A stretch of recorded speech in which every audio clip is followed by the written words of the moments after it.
Now I'm excited, very excited to introduce to you our special guest for today, Beth Mollenhauer.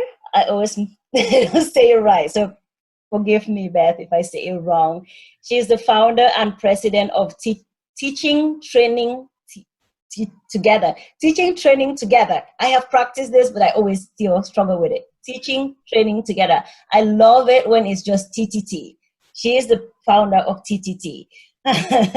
She has been an educator for over 20 years. And currently, she works in Cameroon, Cote d'Ivoire, Ivory Coast, Ghana, Liberia, Nigeria, Uganda. And she has taught over 7,000 teachers, or worked with over 7,000 teachers in Haiti.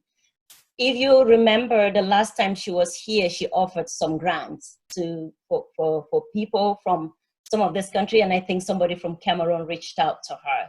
So the sky is the limit, and I'm hoping that Beth will grow so she can offer more training to teachers across Africa and globally. Her mother is very unique, and I really believe in it, and I know she's really excited to share with you a little bit about it, maybe now or later if you reach out to her. Today, she offered her time to offer a collaborative training. So she would speak a little bit, but we will be hands-on, and I'm really excited because Beth, the thing that really inspired me is that she jumped on to do this almost last minute. And that is the resource. That is what I really love about this community that we are creating, is having this, all of us educators, knowing that at any time we could jump in and help educate each other. So Beth, thank you so much for jumping in and being the educator for this week. It's all yours. Oh, yes, good morning, thank you. That was way too lovely, but you could go on for another couple minutes if you'd like, if you have anything else. Can I just make one administrative point? Yes. I have put in the chat, I typed it too fast, so excuse my spelling error on presentation, but I just put into the chat a document that you can view during Beth's presentation. She'll be referring to different pages within that, and that should be available to everyone who has the link. Mm-hmm. And Ruth, maybe you can also email the document. Yes, it's already sent to you. Oh, it was okay. attached in the last email, and also there is a clickable link. Okay. Jennifer, yes? Jennifer, can you also put the link into your Jam window so it's persistent?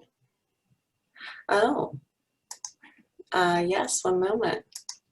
And maybe put it right in the middle with a big red background or something so that people can refer back to it. There we go. While Jen is doing that, I think Jen came up with the idea to do a wave. Haha, I don't know who is here, but we're not many people, so I'm just gonna say, let's do a little big wave from the US. Kenya? Aha, hi Mary. Rwanda? No, Rwanda, yes, Rwanda. Who am I missing? Oh, Switzerland. Yes, here. Only Liberia.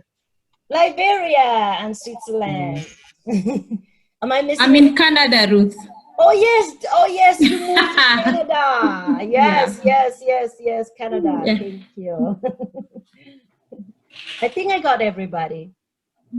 All right, Ruth, I think we're set. Awesome.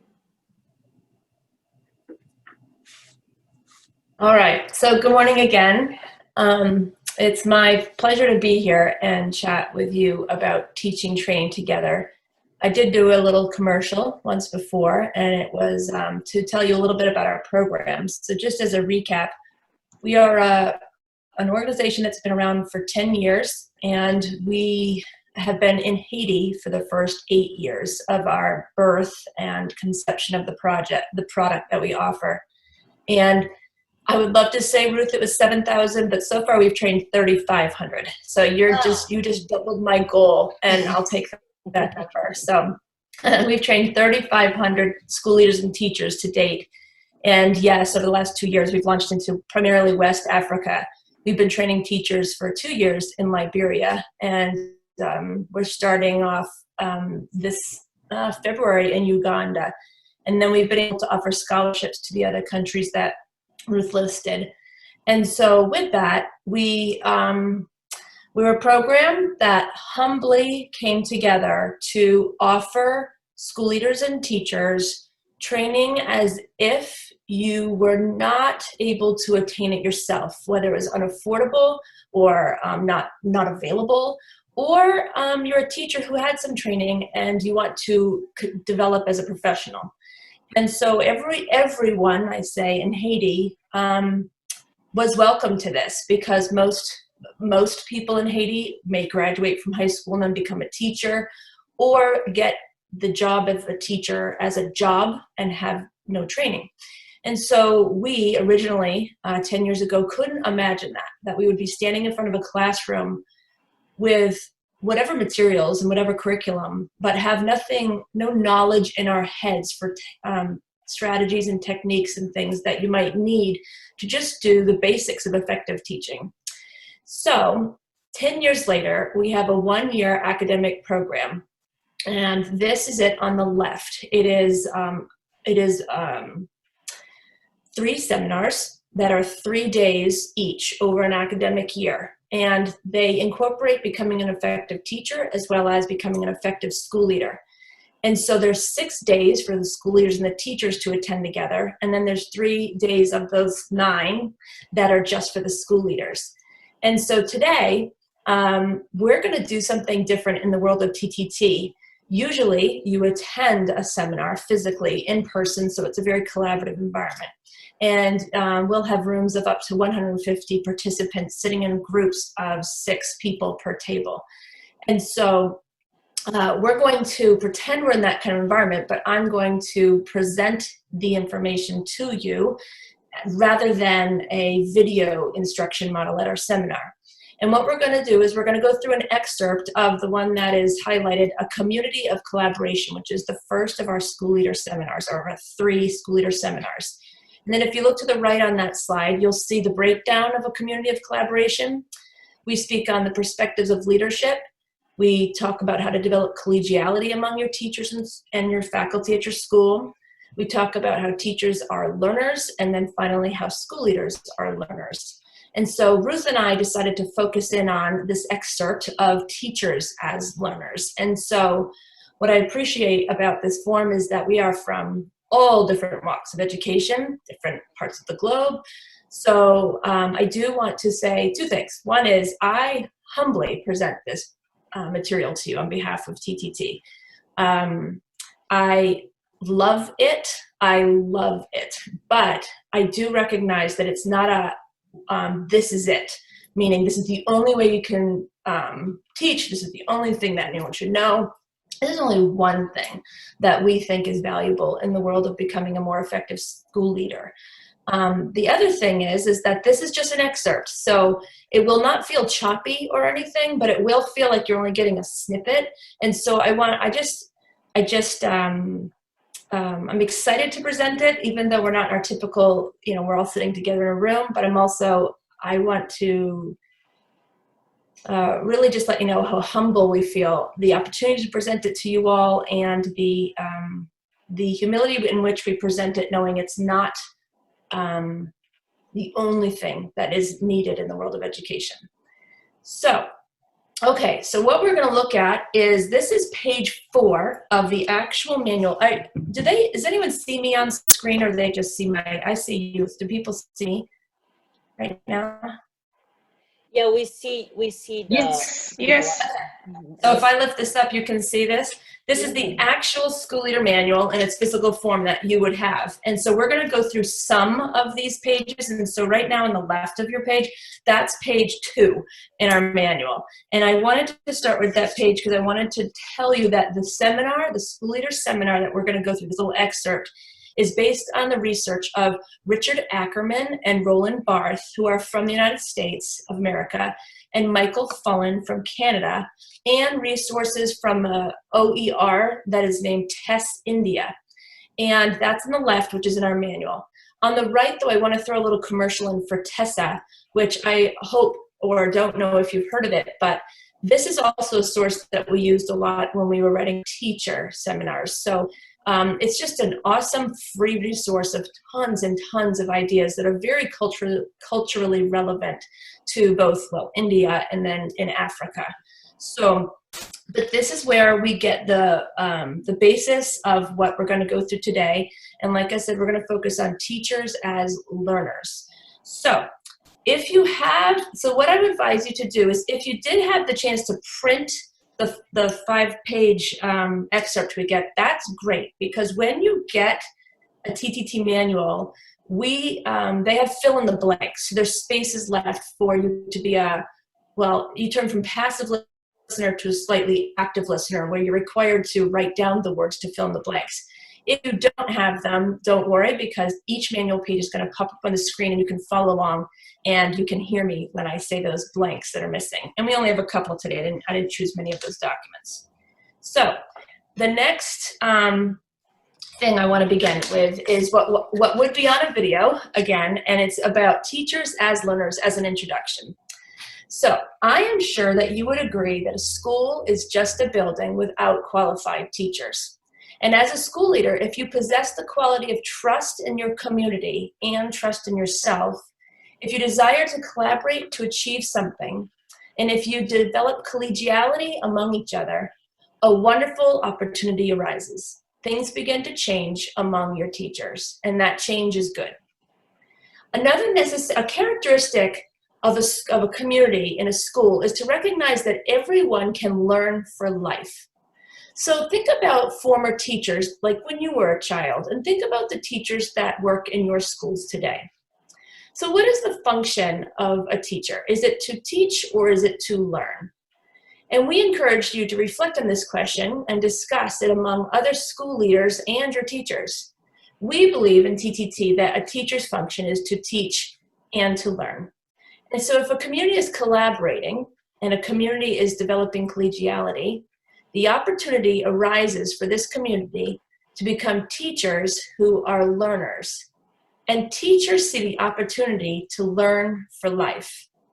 So now we're going to look at page 13 in our manual. And you can, again, listen to me and you can follow along.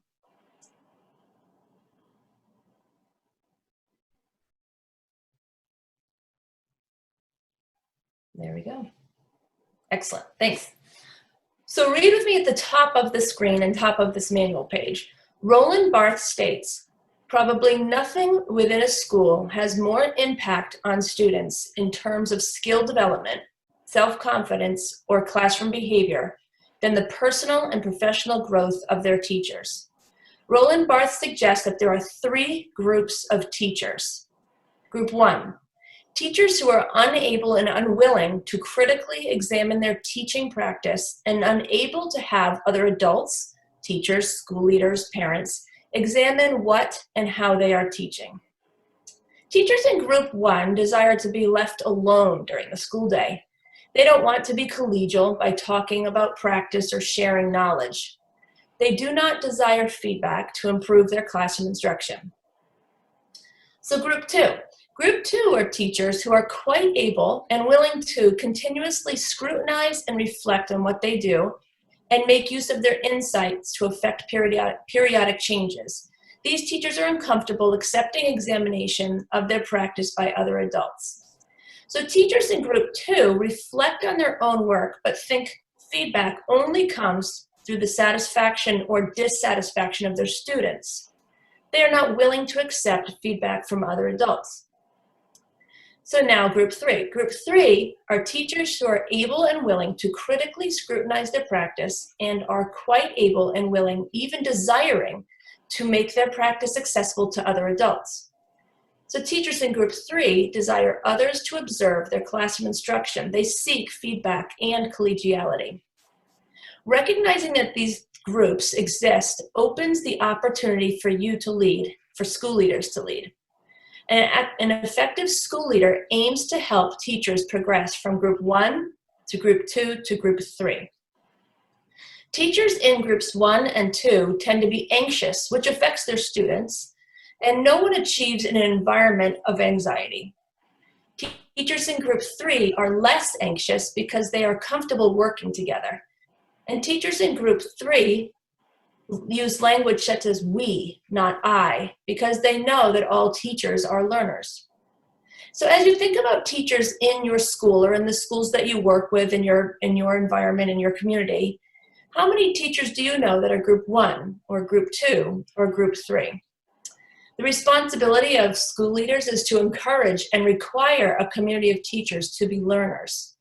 So let's ask this question: how can you directly or indirectly guide your teachers or teachers to group 3?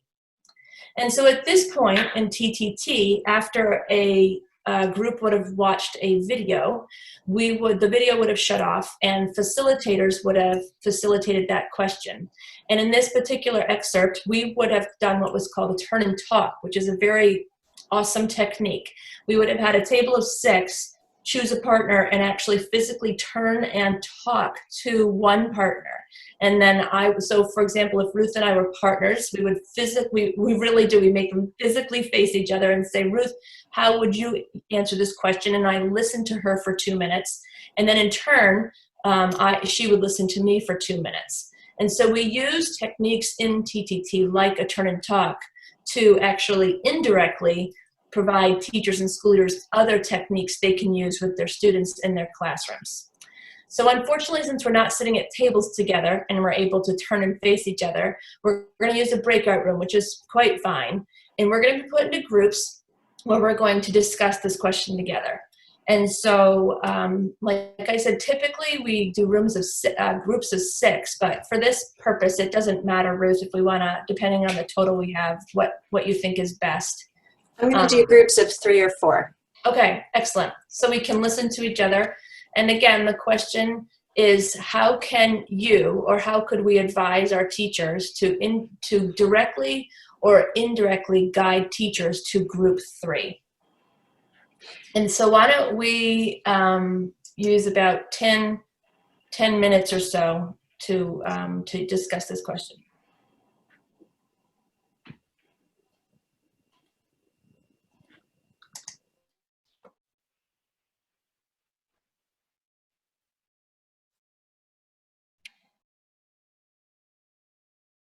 Hi, Gilbert.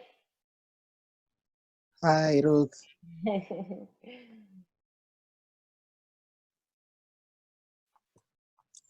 So we have to embark on the question straight away.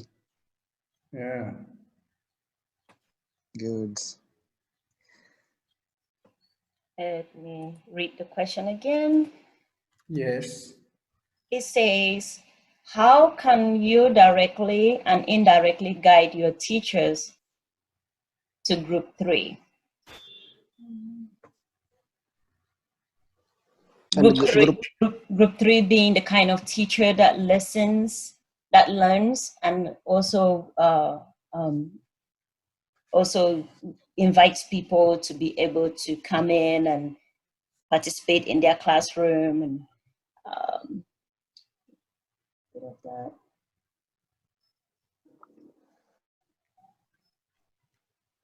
I was thinking the first thing to critically look at is to ensure that the teachers have the necessary information and tools to enable them and maybe collaborate with other teachers and feel comfortable that they are able to maybe share information or be criticized if they are quite not good in one area.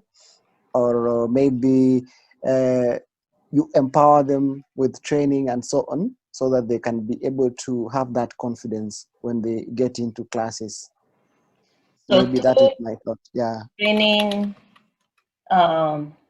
confidence. Yes. Yeah. Yeah, I'm actually thinking in the same perspective like Cyrus.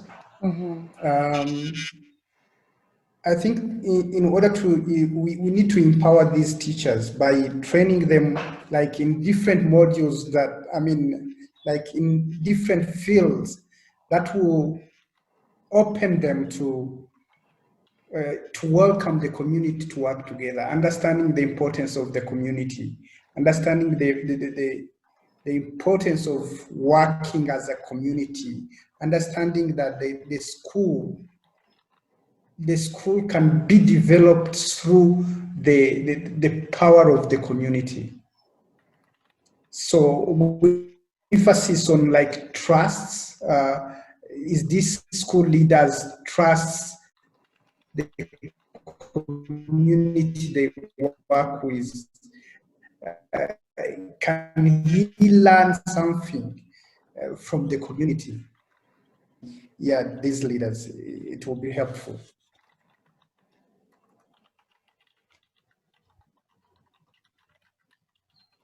I'm taking notes. Yeah. Hi, Estelle. Hello. Hi, everybody. Hi. So we're discussing how can you directly and indirectly guide your teachers to group 3. And group 3 again says teachers who are able and willing to critically scrutinize their practice and are quite able and willing, even desiring to make their practice accessible to other adults. Okay. That I really love the progression between number 1 and number 2. I feel that the way it's designed maybe needs to highlight a little bit more how, in my experience, in any case, many teachers in sub-Saharan Africa are very happy to do things within the community. It's not necessarily something that is going to be a big challenge because people are very connected to the community. It's going to be in a rural school, the community and the school can be already very close-knit. And in an urban setting, it's like it can be seen often like a relief. Now it's true that on the other hand, the status of a teacher could sometimes be the know-it-all. And then I'm not only talking about the African context. I work in a school where I often hear teachers saying after professional development, oh, we knew it already. There is a need to prove that we are good at what we're doing and we don't need some external trainer to teach us something new. So yes, teachers, I feel, have big egos, and it's just really something that needs to be managed wisely and be done by a people's person who's not going to treat them as if they were not experienced enough, really acknowledge their experience. And that is where I would start, by asking them to bring something to the table that they know well, share it with others. And as everybody sharing, we're creating that atmosphere of, oh yes, I didn't know that, etc. We're already put in a position of an expert. To sum up, we need to really acknowledge that teachers are experts and manage their status well, and make sure that we don't make their status frailer, as if we need to come in and tell them how it's done, and not do as if they already know a bit and a lot of how it's done. Thank you.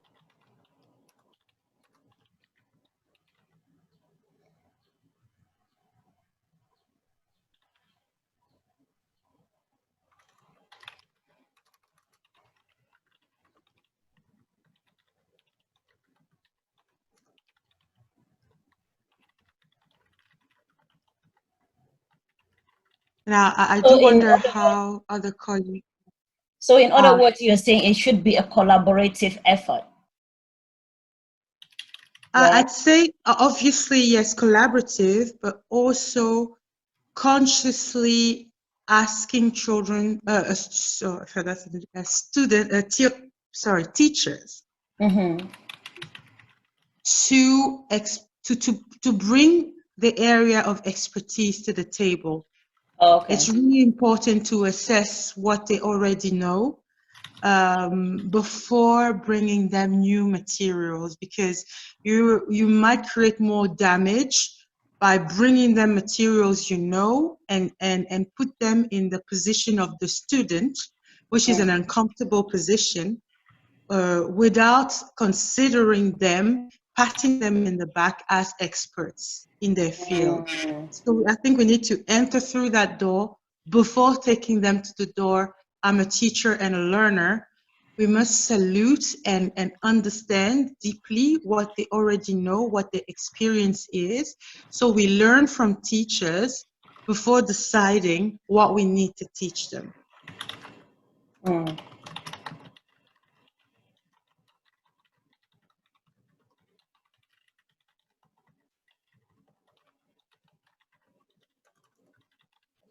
Done. Taking notes. Perfect. This is really good stuff. Any other thoughts?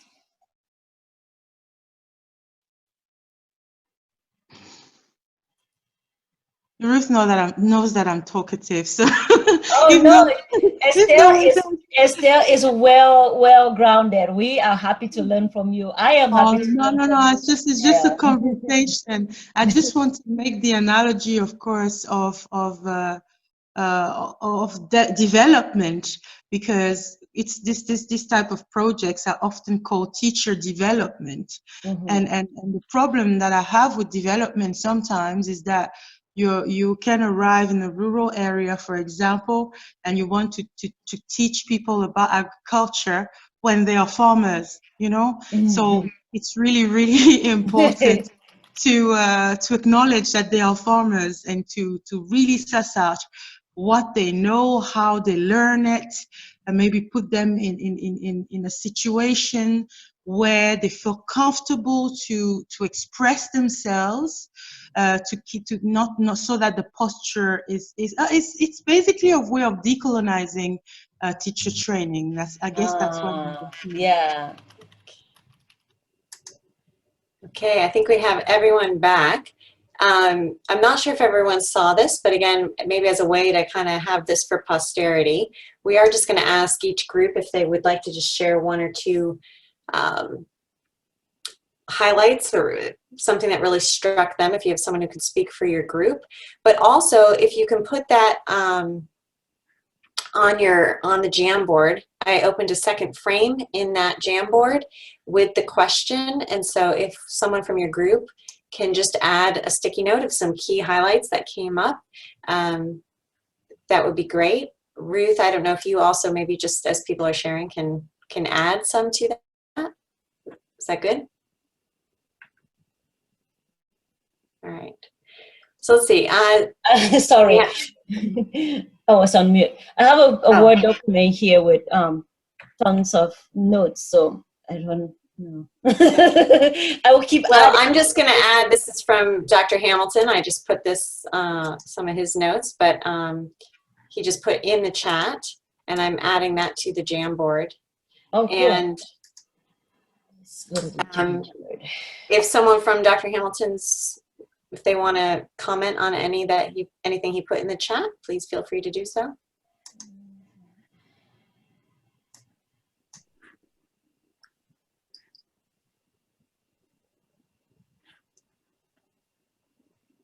Okay.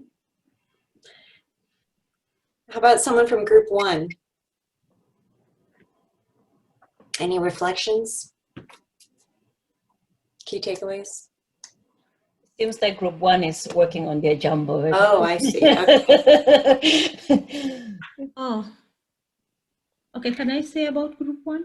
Yes, please. I work on my Jumbo. Okay, maybe, yeah, we were on the Jumbo. Okay, we discussed, we had a great discussion, and then we say that one of our participants explained about ego, working on the ego of the individuals, the teachers. It will be good to work on like maybe through training, through collaboration, through talking, through one-to-one talk, so that when you have a good ego, that you don't feel very competitive, you are able to, at the end of it, advance and grow in the education. Also, we talked about observing, that is like just taking the educators to observe a group of other educators that have experienced that level 3. So through observing, they are able to learn through experiential, they're able to see how they act, they're able to see how they deliver their education as they teach. So with that, observing will make them more real, make them more visual, and pick the ideas and the gaps that they feel that they are lacking. We also talked about bringing in a consultant, someone who is experienced, someone who is more knowledgeable and is able to like work bottom up with the educators. And this person should be very objective, very realistic to the real situations of the educators. So with that expert, they're able to identify their gaps, and they're able to like learn where they are lacking in their educational skills, in the way they deliver their materials, where they collaborate more, and they are able to, through the several training that are realistic, they'll go through with the consultant, they are able to learn and fill the gaps. And I think our group also mentioned about alignment, making sure that the personal goals of these teachers are aligned with the administrative goals or the institutional goals, so that we don't have personal competing. We have like build up of trust. They have one mission, one vision, and we're having that alignment, meaning that there's more trust. Even if they are vulnerable to each other, there is no feeling that they are put down, but they are able to blossom and bring out their learning strategies and the educational strategies, and they're able to deliver their mandate. I think that's what I can remember. Maybe someone will add what they can remember from our group here. But was this group 1, you said? Group, whatever group you were, you should just take over and continue, because your answers were, that was awesome. We're going to actually touch on those very things as we go forward. Thank you for that. Jennifer, I'm not sure how many other groups there were. I'll jump in for group 3. So a lot of the things that Dorcas mentioned, like tools training, also came up with us. An ego, that also came up with us. Teachers have big egos, so before we go in, we need to also acknowledge their expertise. Estelle mentioned the example of a farmer, where you come into a rural area and you want to teach a farmer how to farm. Usually the farmer already knows how to farm, so you want to learn their expertise first, and then maybe provide them new information that you have, but always being able to acknowledge the teacher's expertise before offering them additional information, because of that ego and the know-it-all attitude that teachers face generally around the world. We also discussed the fact that sometimes, like in the communities, most communities in Africa, they already care about their communities. So may be a different approach to how we empower these teachers. Right, Estelle, can you say a little bit more about that? Sure. Hi, everybody. Yeah, I think that's basically what we discussed. Basically we said not to assume, that there's a lack of community, not to assume don't to assume where the gaps are, and the importance of being a good listener. And you mentioned the idea of collaboration, Ruth, as well. The idea that I love the idea that when you are observing people as they collaborate and they share what they master well, you learn a lot about what gaps you can fill, and also how they interact with each other, how you can also interact with them, what kind of attitude to have with the person who's the leader or the elder or whatever. So without adding too much to what we said, we highlighted the importance of collaboration and the importance of not assuming, really observing and learning about the person you're trying to train before delivering the materials that you have ready. Okay, well, thanks everybody. So Jen, we're a little, we'll keep it on that question for a moment, the slide before it. Yep. So thank you. Those were, I never get the chance to, TTT is not set up in a way that everyone shares to the whole class after every single workshop, because in a room of 150, you just don't have time to do that. So this felt like a treat of the days where we used to have just 30 people in a room and we could do that. So thank you so much. So touching on almost everything you all just offered from the breakout room, let's go on. So teachers who are not willing to work together are unhealthy for a school. And teachers who are willing to reflect on their own practice show potential and promise. So it's the responsibility of the school leader to guide teachers to reflect on one's own practice and allow others to observe their classroom instruction. This is the mark of quality leadership among school leaders. If you lead a school where teachers view themselves as learners, then you have a community of learners. And a community of learners engages in active participatory learning to explore and reflect on one's practice, to deepen one's knowledge, to understand social and educational issues, and to prepare for other roles in education. And as you guide teachers to adopt this way of thinking to become a community of teachers who learn for life, the next responsibility is to create the conditions for the teachers to learn. According to Michael Fullen, a collegial approach to leadership listens to teachers and works alongside them. A school leader creates the conditions for active participatory learning. Conditions include structure to provide time and space to create a community of collaboration, and social and human resources to provide time and space to create a culture of improvement. And so at this point, you would look at page 15 in our manual if you were in our seminar, and you would see that there are, let's see, 6 fill in the blanks that you would be filling in as you'd be listening to the video instruction. So I'll say them now and you can just listen in. When the conditions are favorable for teachers to learn, they tend to complain less.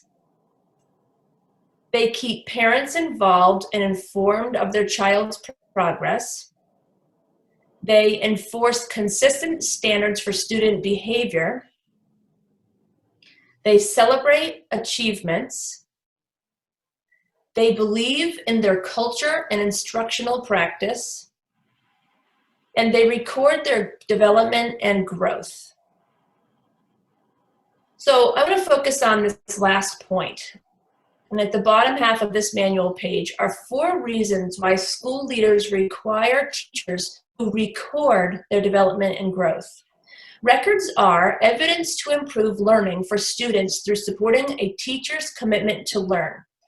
Recording professional development and growth should become a normal practice among teachers where they can share their best practice. Records allow a school leader to monitor and review a teacher's development. Teachers are motivated to take risks and accept challenges because records show growth. We have learned about a common characteristic among a community of teachers, and that's named Learn for Life. Teachers cannot view their function as a teacher as only to teach. Effective teachers are learners who reflect on their own classroom practice and learn from peers. If teachers stop learning, students stop learning. And this is a way of thinking to introduce to teachers to build a community of collaboration.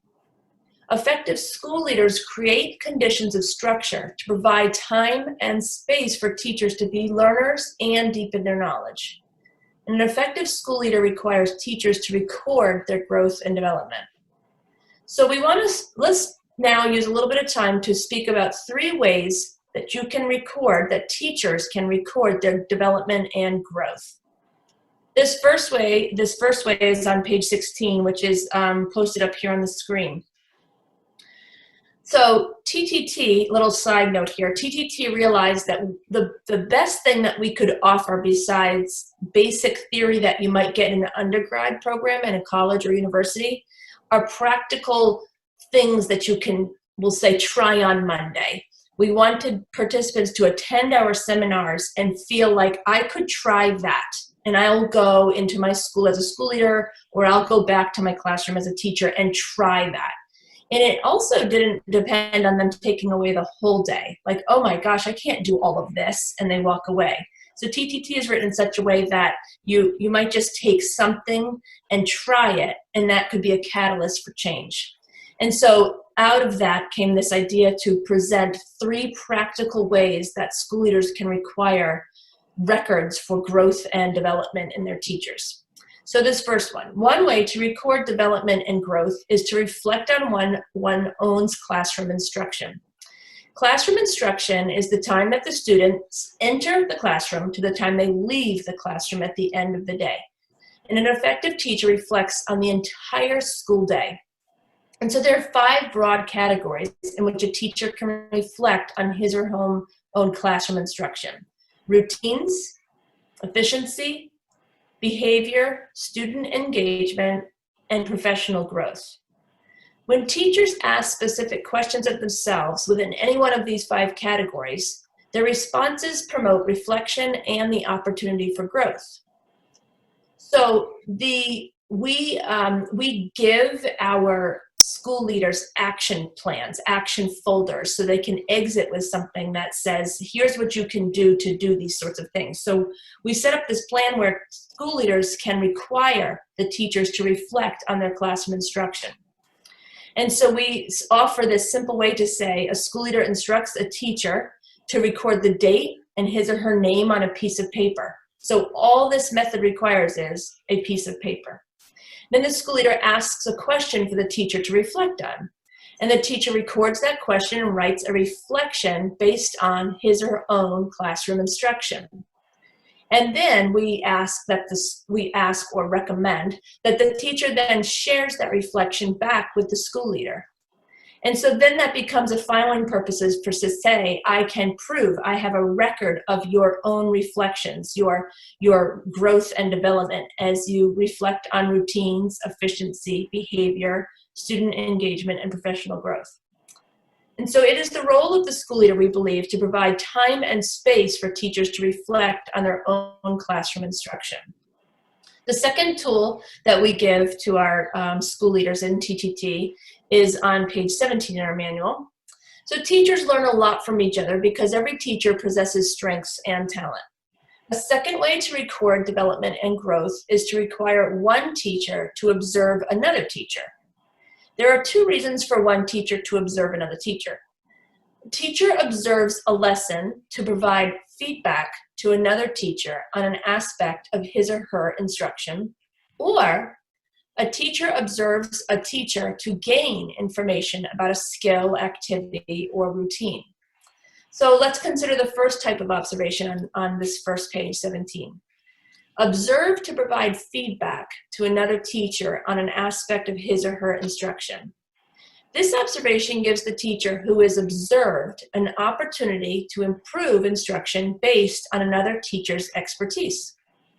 In the school leader folder, which is the action folder that we give to our school leaders as they exit, a plan will state that the school leader requires the teacher to observe, to provide feedback to another teacher on an aspect of his or her instruction.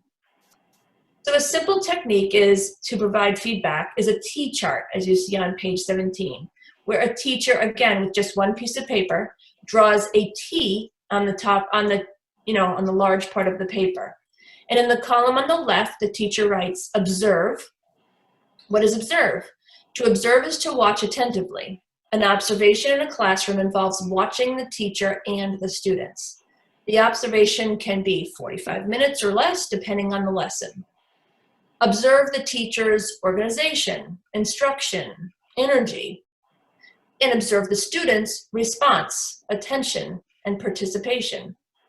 And in the column on the right, the teacher writes feedback. So what is feedback? Feedback is information about a person's performance of a task. Feedback is compliments, suggestions, and encouragement. Compliments include like words of praise and success, and suggestions include specific details and actions on what to improve. Encouragement includes words to build confidence and expertise. Feedback helps the teacher improve his or her classroom instruction. Teachers can work to continue together and learn from each other. Teachers begin to trust in another, which builds again, a strong community of collaboration. It is the role of the school leader to provide this time and space for teachers to observe each other, to receive feedback as an element of his or her instruction. And the next page in our manual, page 18, is a third tool that we offer for recording growth and development in teachers. The other reason to observe a teacher is to gain information about a skill, activity, or routine. For this type of observation, a teacher asks, what did I observe during the lesson? And while a teacher observes another teacher's lesson, he or she thinks about, what strengths do I see in this teacher? What skill, activity, or routine is new to me? How does the teacher keep the attention of the students? And then after the lesson, the teacher reflects by thinking about this question: how can I improve because of the observation? And when a teacher's desire is to improve, he or she thinks about, I will use my strengths to, or I will try, or I will learn to. It is the role of the school leader to provide this time and space for teachers to observe another teacher to gain knowledge about a skill, activity, or routine. So school leaders may need to watch or teach students in a classroom for the students to observe other teachers. And they may have to arrange for other teachers or staff members to watch students in other classrooms. Establishing a community of collaboration and encouraging teachers to continue to learn involves participation of all the staff. And new teachers benefit from learning from a more experienced teacher. An experienced person offers another person answers to questions and solutions to problems. Experienced teachers benefit from learning from newer teachers when they see new ways to present lessons. All teachers can learn from each other by sharing strengths with one another. And to add 2 comments to this, one comment is we wanted to break down that idea that the school leader's job is to, with their own eyes, do all of the observing. Our own experience is that the school leader can be very intimidating because they're going to pop in on a lesson and the teacher wasn't prepared for that lesson or wasn't prepared for that moment because maybe they're just in the middle of a transition. And so they almost feel like offended that the school leader has popped in. Or the school leader says, I'm going to come and watch a lesson at 10 o'clock. And so then the teacher pulls all the best bells and whistles out to make this the best lesson of all, but that's not even authentic because it ends up being more of a performance. So we believe that while school leaders are one of the keys to student achievement, in this particular excerpt in TTT, we wanted to take the focus off the school leader being the big brother eyes that watch all the teachers and put it into the hands of the collaborative teachers to learn from each other. First, actually, as individuals, being willing to reflect on your own classroom instruction. And then second and third, to be willing to observe each other. One, so that I can offer feedback to you, and then two, so that you can watch me, and then you can learn something back. So those were the three practical tools that we offered in this section called Teachers as Learners. And the second thing is, part of TTT is when you leave a school leader seminar, you're given a tool, something that you can actually go and use. And so we have these action folders that when a school leader exits our seminar, like I mentioned earlier, we give them a plan, and we give them not with an actual schedule or a suggestion of what to do. We're not about telling you what to do. We're about giving you the tools, and then you can implement them as you wish. And so we give them plans on how to require this growth and development, and then we connect it to what they've learned at TTT. So instead of having them be broad categories of routines, it's more like a routine that they might have learned in TTT, and the school leader can have the teacher reflect on that particular routine or observe another teacher using it. So what I was hoping we could do is another breakout room, which actually probably doesn't matter who goes in which room, Jennifer and Ruth, and to encourage collaboration and peer learning, which is the goal of every school leader seminar. We were wondering if you would like to discuss two questions. Of the three tools, which one might you be willing to share with someone or try if you're a school leader yourself? And then more importantly, in this forum, what other tools do you use to require growth and development of teachers? Or again, another way to state it is, what other tools do you know of that in your education environment are people using to require growth and development? Yeah, I think it was which one of the tools you could use, you would like to use when you go back, like which one of them. So they had three tools. One of them is the reflection, and the other one is the observation, where the teacher observes to learn, or the teacher observes and gives feedback. And then the third tool is the T chart. I think it's a T chart. So like which one? Right. Of the tools would you like? So I could start first, since it's a little bit quiet right now. Right. Yeah. So I like the observation one. But I use mostly the reflection, because once you start to talk about observing, sometimes the teachers get very nervous. Mm. Because even if they were going to observe in order to learn, they get nervous. So I start with the reflection.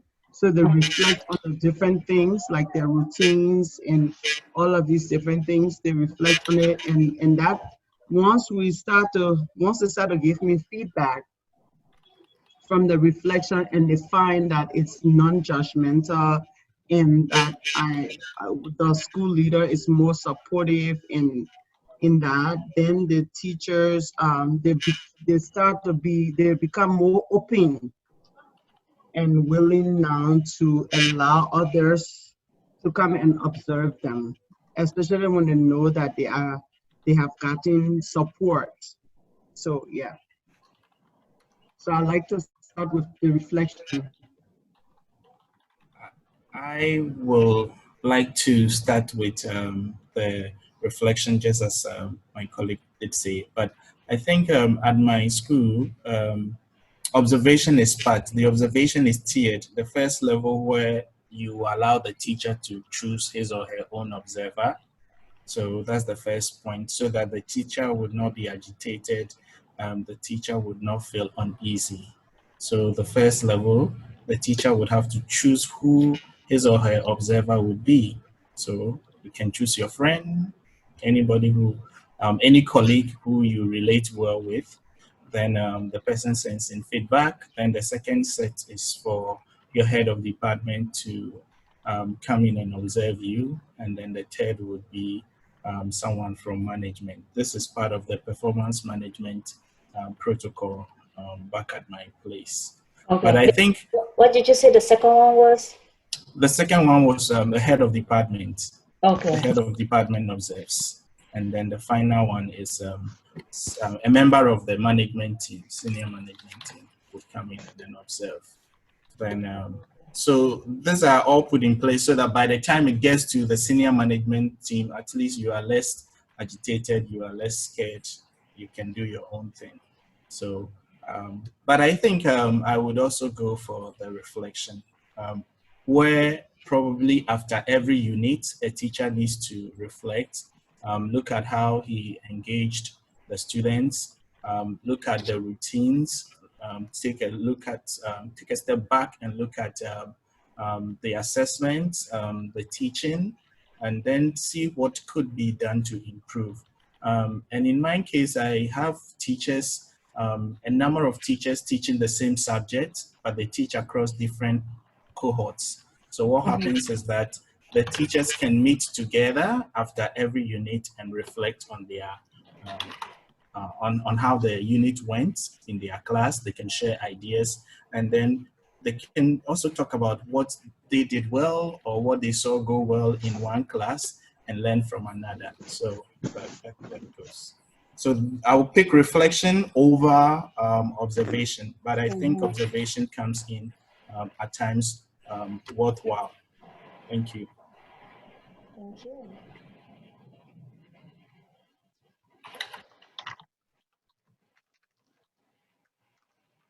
Now you have something to say? Yeah, no, I was just going to say that I agree that I think the reflection tool is really good, but I think that it could, potentially be used in concert with the observation. So, first allowing teachers to be reflective about their teaching style, the work that they're doing, but then also kind of self-observation. So I think it kind of goes hand in hand with the reflection, and then also maybe utilizing a coach versus someone like an instructional coach, or I know that here in Texas we have coaches for first year teachers that are there, so not necessarily in a performance evaluation perspective. I mean, they are evaluating performance, but not the same as, as the administrator might be doing it. It's more for guidance and encouragement. So in a quote unquote non-punitive way, so to speak. So then you still have, because I think that if you have a friend do it, of course, that's, can be more subjective, right? So if you have someone that's a coach, that's a third party, they're going to be objective, and they're still going to give you the direct and open feedback, honest feedback that that a teacher might need. So I would say from those two perspectives, I like the reflective and the observation, and then utilizing things like instructional coaching.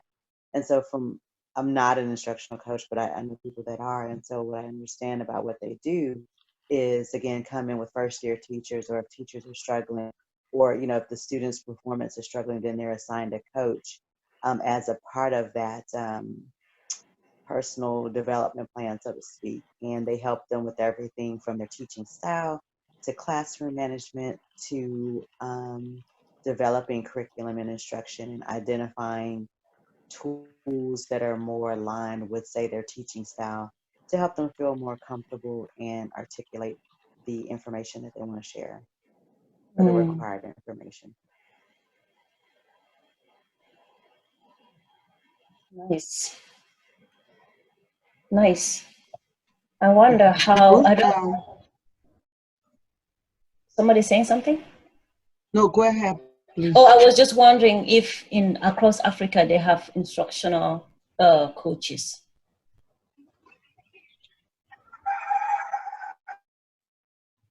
Do anybody know? Sorry about that. Yeah, well, in Liberia, we have instructional coach, but the instructional coach is specific to reading, and it's only in a certain number of schools. That's okay. I don't mind. I'm sorry, I'm in a place. I love it. Yeah. All right. There is something else that I wanted to mention about reflection, and one of the reasons why I really like it. Yes. It's because a lot of teachers, I found a lot of teachers were not used to doing reflection. And with the TTT program, it gives the specific questions and all of the things that you need to cover. And I found that very effective, you know, just helping them to think about it and use it. So the fact that you give them the steps to follow for reflection helps Correct. them. Okay. Yeah, correct. So the first time we did it, they didn't really understand it. But then once we walked through the process and it went back to the class, they were like, oh, okay, so I see what I'm supposed to be thinking about. And so it became a little better. Oh, interesting. Yeah. Yeah, so it's like you can just assume that when you say reflection, they understand it. You have to give them processes. All right, welcome back, everyone. Dr. Hamilton, thank you for putting some of your group's reflections in the chat. I believe Beth has been trying to add those to the Jamboard. In our closing few moments, Beth was saying she'd love to just hear if there were any, if you had like something that came up that was a key takeaway for your group. Please feel free to share at this time before we close our time together. So I don't know if anyone from group 1 would like to share.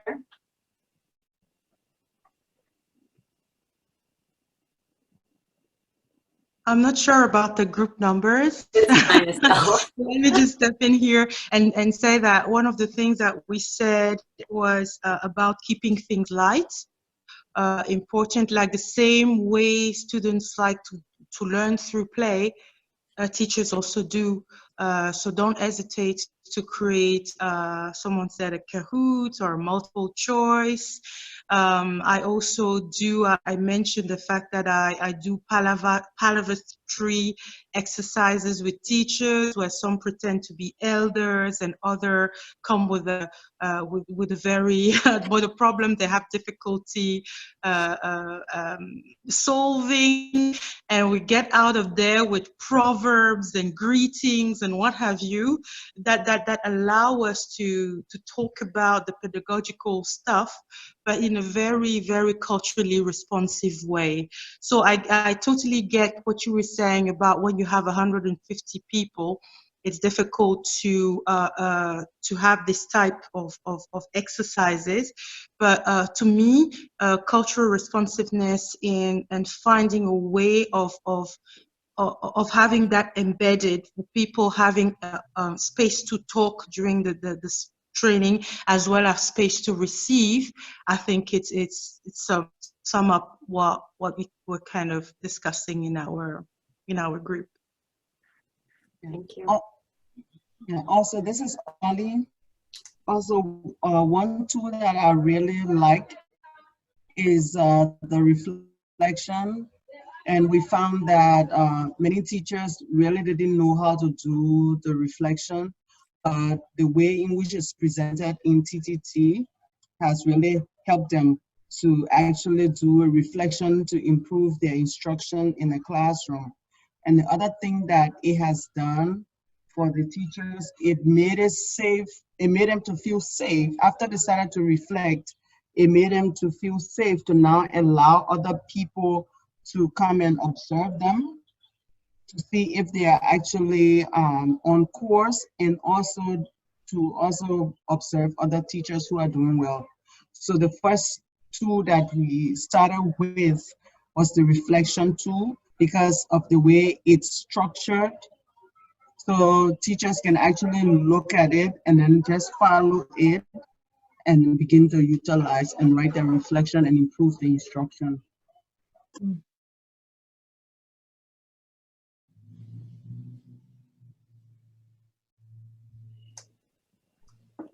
Any other groups?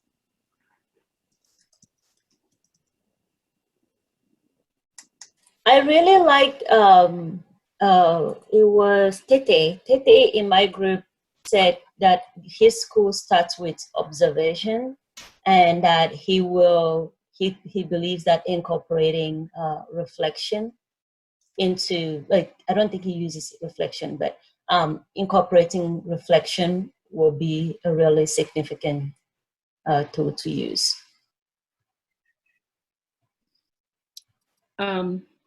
In my group, we talked about observing, the observer as a learner, gaining from the observation, and that this is something that can be done at all levels of instruction. And it was interesting. One thing that came out is whether there's a possibility of integration where you have people from different disciplines. And especially in the primary level, the lower levels of school, often you have teachers trained across all subjects. And so you have a teacher teaching all subjects, but sometimes you have a teacher who's specialized in mathematics, and then you have maybe a teacher who's specialized in English. And what would be the benefit? How can the two disciplines be integrated to derive the maximum benefit from that observation? I think that is something that came out of our discussion. Yes, but we talked about the benefits of the observer gaining from the observation as a learner, identifying the skills that they would take away from that observation for their own benefit. I hope I've said everything. The two people, the other people that we were with in the group. Let me just add something. I'm from Estelle group. We were with Dr. Hamilton. Apart from what Estelle said, I think I'll just want to add, my group also mentioned about creating a very friendly environment, very friendly atmosphere, maybe the room or the class, so that there is no intimidation. So we emphasized on observing, but ensuring also that you have that an environment that doesn't have any intimidation, that is free, so that when you are observed and when you're given that feedback, it is a friendly feedback, feedback that is taken positively, and a feedback that assumes a lot of learning, brings in a lot of learning from the gaps that has been observed. Thank you.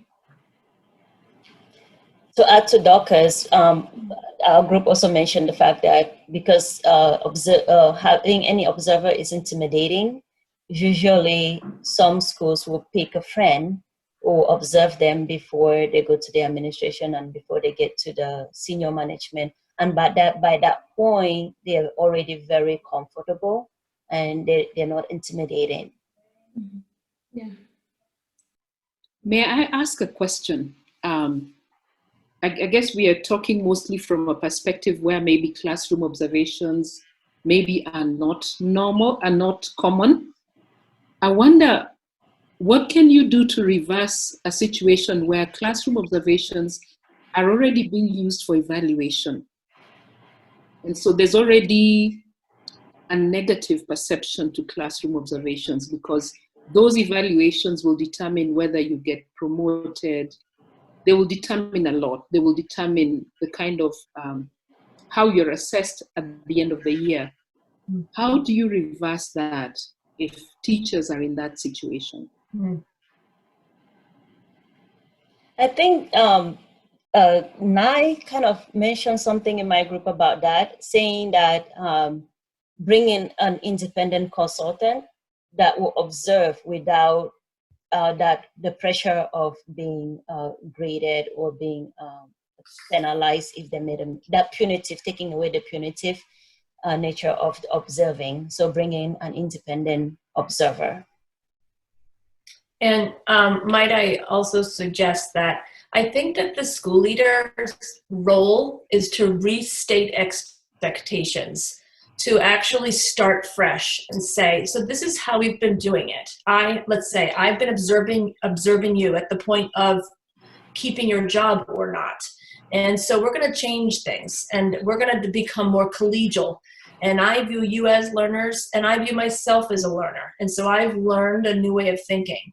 And so from this point on, we're going to do this, and such as we're going to have you observe each other and report back to me. I'm still part of the loop. I still care about your growth and development. And so I think that you're very right to suggest that it is viewed as a punitive, and how do you change the ways, Mary? And so I do think it's the role of the school leader to reset that environment, and being culturally sensitive to the lightheartedness, like Estelle mentioned, that it's not meant to be an intimidating, oppressive environment. It's meant to be, I'm for you because I'm for the students, and we're all learners. Bev, do you have time to take one more question if there is? Oh, sure. Yeah, I don't think the questions are for me as much as I think you're all wonderful contributors. So sure. Any other questions then?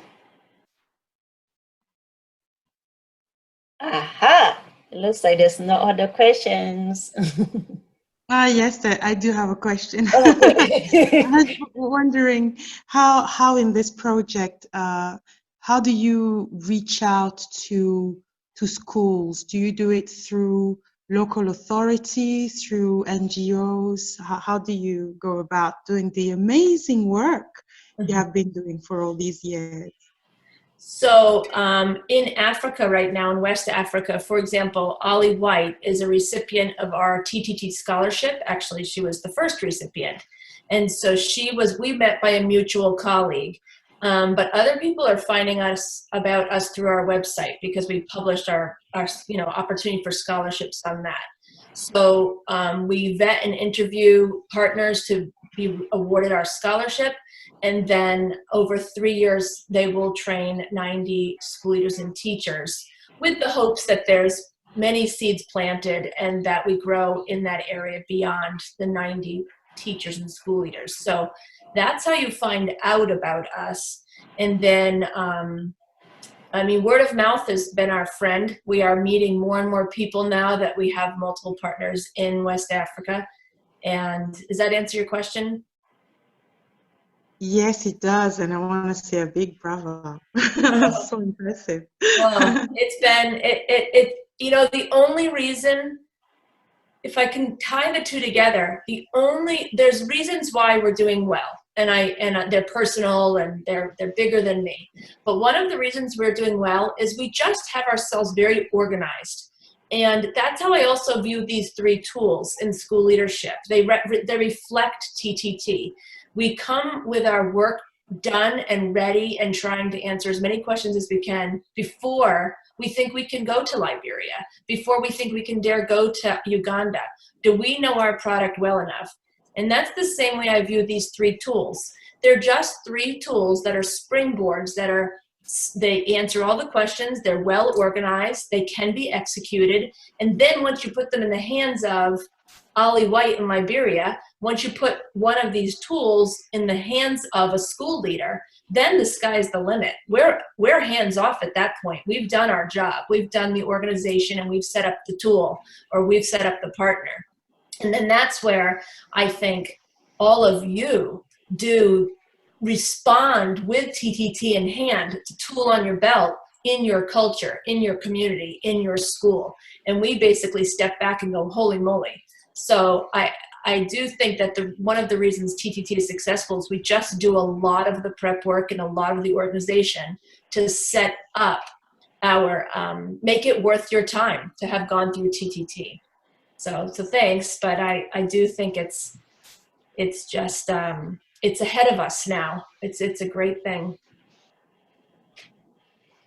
Wow, thank you so much. Let's just give.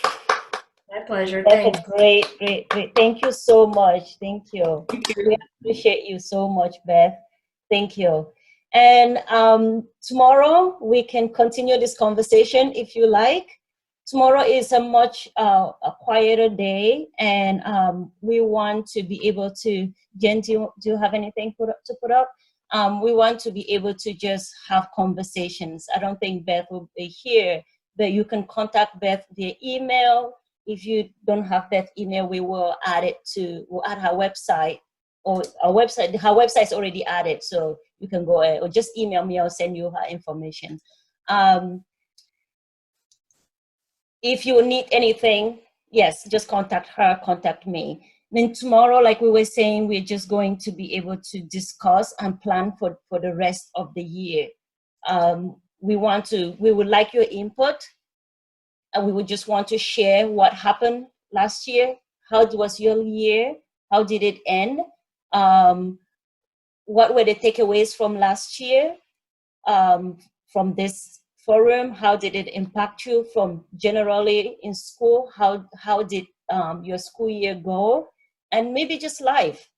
And then we're going to look ahead. We're going to look ahead and say, okay, moving forward, how do we make our time together really effective, even more effective than it's been? How do we grow it so that we can impact more lives? And please bring your feedback, please bring your contributions, and then let's just have a conversation. Sometimes just talking can really relieve a lot of stress and anxiety and motivate and encourage each other. Overall, over this time that we've always been running because we haven't had time to just sit down, hear you out, and you hear us out. So I hear each other out. So let's come back tomorrow and just talk and share. Does that sound good? Yes. Sounds good. All right. Thank you. So Bye. Have Thank a you. great Everyone, have a great day. Thank you. Thank you. Thank you, Jen. You did a great job as always. Thank you. Thank you. Bye.